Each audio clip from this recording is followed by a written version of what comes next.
बहुत स्वागतम। दो विषयों को लेकर आज हम अपने विषय को यहाँ उपस्थापित करेंगे। पहला है कि आप सभी जानते हैं कल 8 दिसंबर 2025 पार्लियामेंट में वंदे मातरम पर डिस्कशन आरंभ होगा।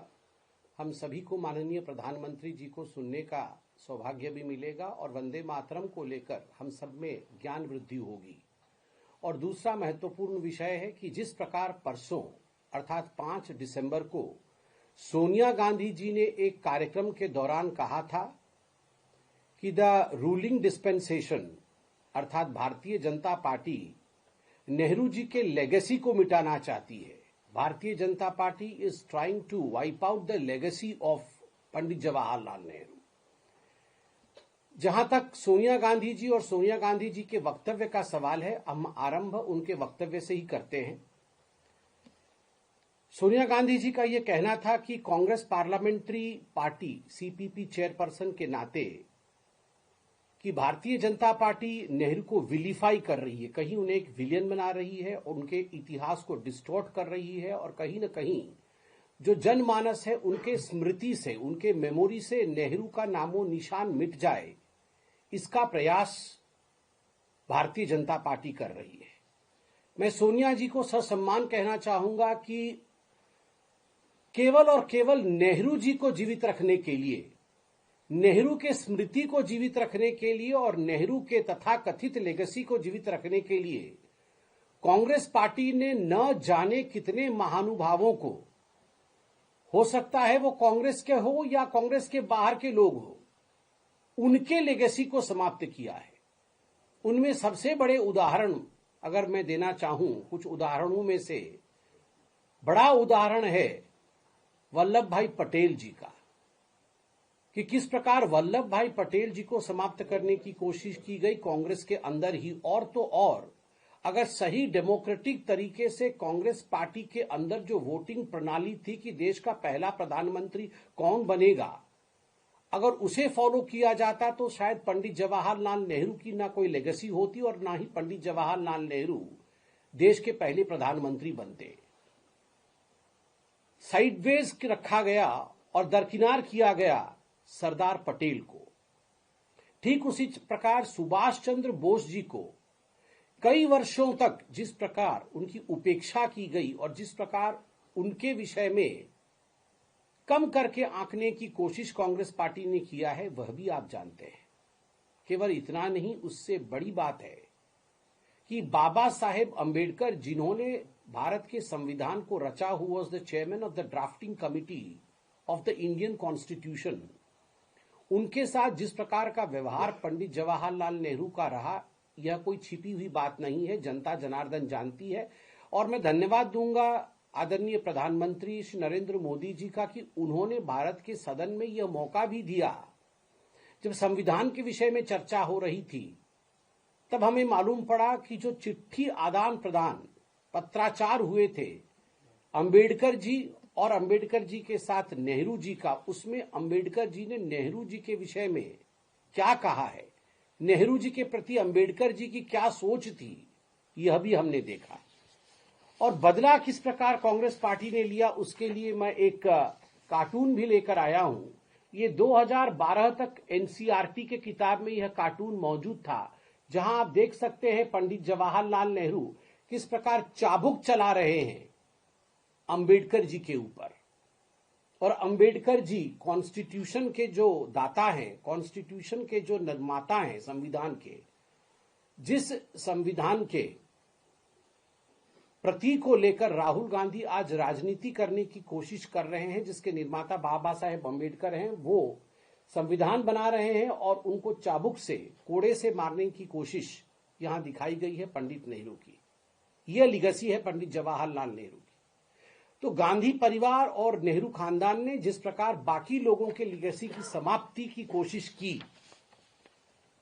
और आज सोनिया जी का कहना है कि the Bharatiya Janata party is trying to rewrite the history, तो मैं कहना चाहूंगा the BJP is not trying to rewrite the history, the BJP is trying to rectify the history and give due to the people who really contributed towards independence of this country and to the various facets of this country. साथ ही सोनिया जी का यह भी कहना था कि इस कोशिश में भारतीय जनता पार्टी पंडित नेहरू के जो सोशल, पॉलिटिकल और इकोनॉमिक फाउंडेशंस थे उन्हें समाप्त कर रही है। हम तो स्पष्ट रूप से कहते, न पंडित नेहरू होते, न कश्मीर की समस्या होती, न पंडित नेहरू होते, और शुरू से ही भारत में गरीबी हटाओ का जो तथाकथित आंदोलन चला, जिसमें केवल स्लोगनरिंग हुआ मगर जिसमें जमीन पर कोई काम नहीं हुआ, उससे भी हम निजात पाते। साथ ही साथ आप एक देखिए, सोनिया जी का यह भी कहना था, शी asserted, मैं कोट कर रहा हूं, that Nehru was the prime architect of modern Indian nation state। हमारा स्पष्ट मानना है कि सोनिया गांधी जी इस तथ्य में गलत है। जहां तक भारतवर्ष और भारतवर्ष को बनाने में प्राइम आर्किटेक्ट कोई है तो वो बाबा साहेब अंबेडकर है। बाबा साहेब अंबेडकर ने ही कॉन्स्टिट्यूशन बनाया और उनके कॉन्स्टिट्यूशन के मार्गदर्शन पर आज भारत चल रहा है। तो इसलिए खुद अपनी पीठ थपथपाना और केवल गांधी नेहरू परिवार को आगे रखना, इस काम को बंद करना चाहिए। सोनिया जी ने आगे यह भी कहा, to him secularism in which he firmly believed meant above all the celebrations of India's many diversities, कि नेहरू जी के लिए केवल सेक्युलरिज्म ही महत्वपूर्ण था। सेक्युलरिज्म का वो डेफिनेशन जिसमें राम डज नॉट एग्जिस्ट, जिसमें सोमनाथ टेम्पल बनाने पर, सोमनाथ के भव्य मंदिर के निर्माण के लिए सरदार पटेल जी के विरुद्ध षड्यंत्र तक करने से पीछे नहीं हटे। सरदार पटेल जैसे विराट व्यक्तित्व के खिलाफ जो षड्यंत्र हुआ वो आप भी जानते हैं। नेहरू जी उससे भी पीछे नहीं हटे, क्योंकि सोमनाथ जी का मंदिर सरदार पटेल ने बनाया था। और अभी कुछ दिनों पहले हमने देखा था, मणिबेन पटेल जो कि बेटी है सरदार पटेल का, उनके किताब का एक एक्सर्प्ट कोट किया गया था, जिसमें कि मणिबेन पटेल जी कहती है कि बाबरी मस्जिद के लिए पैसे की ग्रांट मांगी थी नेहरू जी ने, जिसे कि सरदार पटेल जी ने मना कर दिया था कि बाबरी मस्जिद को पैसे नहीं दिए जा सकते। तो नेहरू जी ने पूछा था फिर पैसे वहां कैसे दिए गए सोमनाथ मंदिर में? तो पटेल जी ने कहा कि वो ट्रस्ट के माध्यम से काम हुआ है, सरकारी पैसे से नहीं, कलेक्शन से काम हुआ है, लोगों ने दिए हैं डोनेशन। अंततः सोनिया गांधी जी का ये वक्तव्य पता नहीं वो क्यों पूछती है हर बार और हमें हर बार क्यों बोलना पड़ता है। उन्होंने कहा ये सवाल वो लोग पूछ रहे हैं और नेहरू जी को छोटा करने का प्रयास वो लोग कर रहे हैं, those who had no role in freedom struggle and no role in drafting the constitution. No role in freedom struggle. मैं तो सोनिया जी से पूछना चाहता हूं और सोनिया जी को बोलना भी चाहता हूं, अनवांटेड एक एडवाइस देना चाहता हूं, uncalled for advice.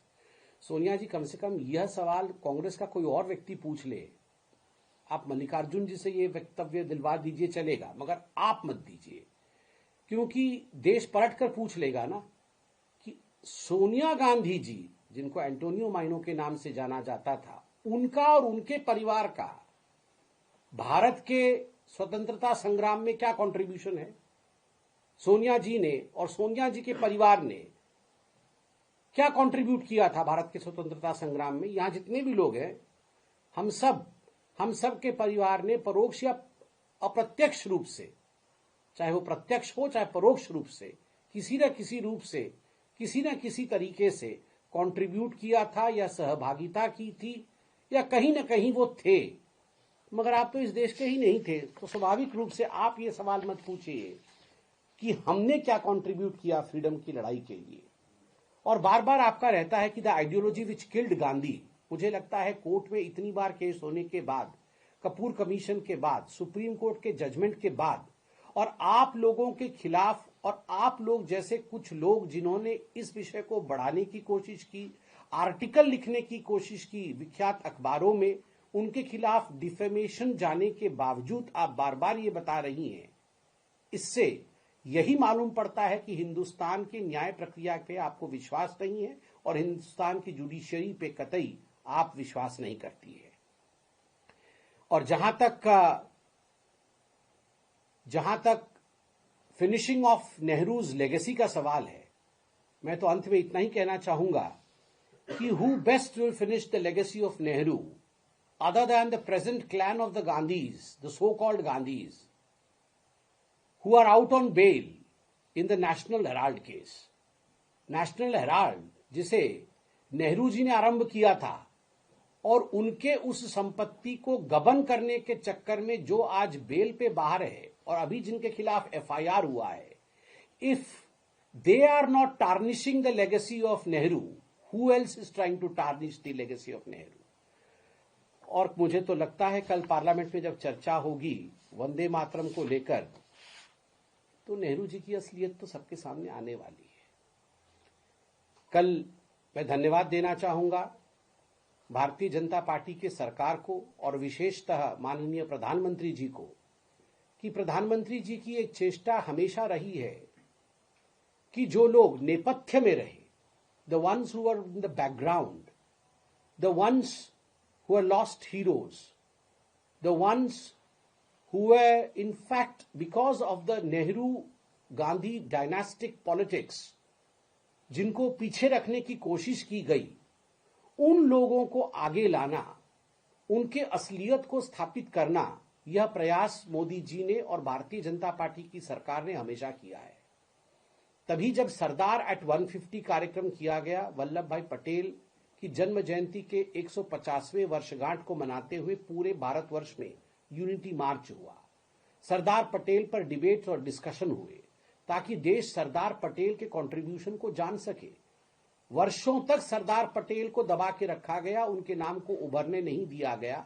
Statue of unity भी किसानों के छोटे छोटे औजारों से जो लोहा निकला, उस औजार से निकले लोहे से विश्व के सबसे बड़े स्टैच्यू को बनाने का काम नरेंद्र मोदी जी ने किया। उस समय वो प्रधानमंत्री नहीं थे जब उन्होंने शपथ लिया था कि ऐसी स्टैच्यू बनेगी। प्रधानमंत्री बनने के बाद उन्होंने अपने उस संकल्प को पूर्ण किया। ठीक उसी प्रकार 150 वर्ष पूर्ण हुए हैं हमारे नेशनल सॉन्ग वंदे मातरम को।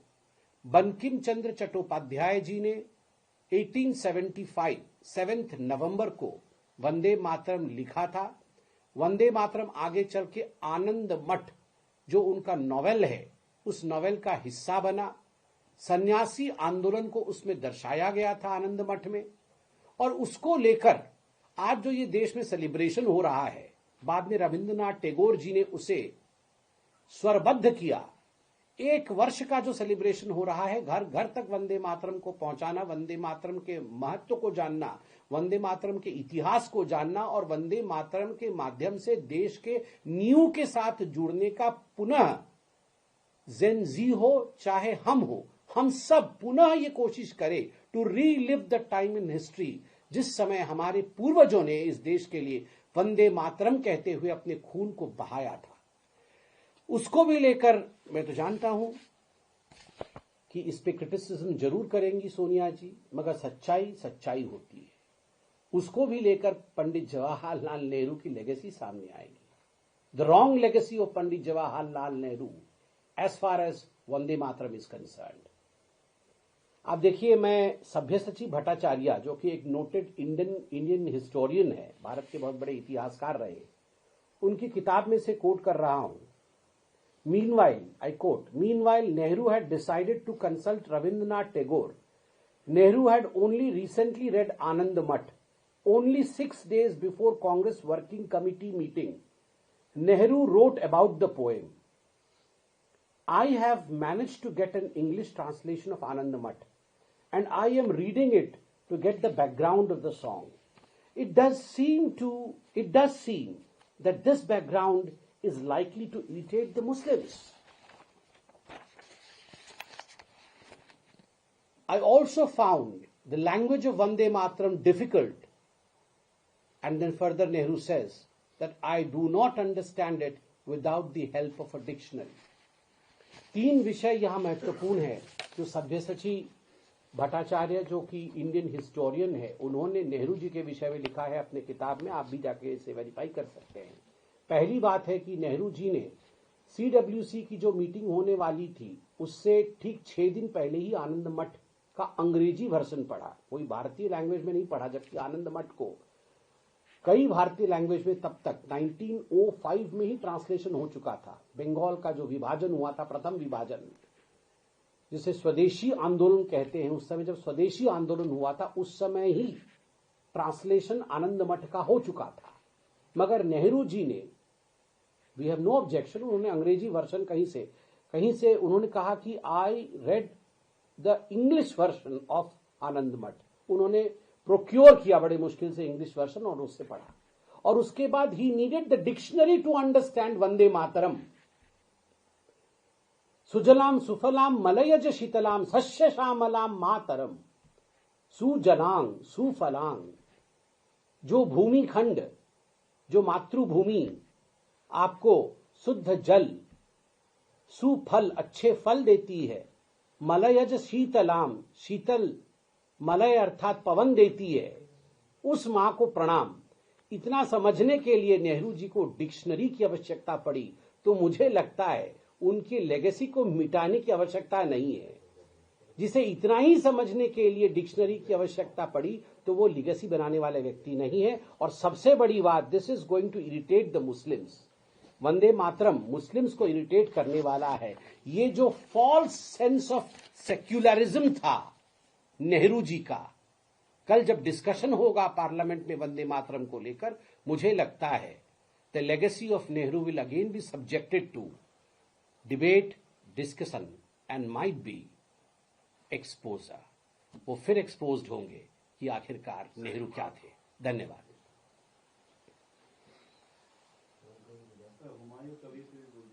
आप प्रश्न पूछे, मैं जवाब। हुमायूं कबीर ने कहा है कि 2026 के विधानसभा चुनावों में एआईएमआईएम के साथ मिलकर के चुनाव लड़ने की तैयारी कर रहे हैं। टीएमसी ने उनको निकाल दिया है, 90 सीट जीतेंगे। ये तो डेमोक्रेटिक कंट्री है, लोकतांत्रिक देश है भारतवर्ष। यदि हुमायूं कबीर कहते हैं वो एआईएमआईएम के साथ चुनाव लड़ेंगे, तो इस देश में नियम है, वो लड़ सकते हैं, वो लड़ सकते हैं, इसमें हमें कोई आपत्ति नहीं है। लेकिन बाबरी वो वकालत कर रहा है बाबरी मस्जिद की, और टीएमसी का कहना है कि उनसे कोई लेना देना अब नहीं है। वो बीजेपी के इशारे पे कर रहे हैं, ऐसा टीएमसी कह रही है। देखिए, ये हुमायूं कबीर जो है पहली बार बाबरी मस्जिद को लेकर कंट्रोवर्सी में नहीं आए हैं। इससे पहले भी बाबरी मस्जिद को लेकर उन्होंने बयान दिया था। उस समय टीएमसी ने हुमायूं कबीर को टीएमसी से बर्खास्त नहीं किया था। स्वाभाविक रूप से बंगाल में एक तरफ अपीजमेंट की राजनीति है, एक तरफ तुष्टीकरण की राजनीति खड़ी है और दूसरे तरफ विकास की राजनीति खड़ी है। चाहे ममता बंदोपाध्याय हो, चाहे हुमायूं कबीर हो, दोनों ही अपीजमेंट के तरफ खड़े हैं। जहां तक भारतीय जनता पार्टी और एनडीए का सवाल है, हम विकास के साथ खड़े हैं। लोकतांत्रिक देश है, जरूर लोकतांत्रिक तरीके से चुनाव होंगे और उसके परिणाम भी विकास के हक में आएंगे।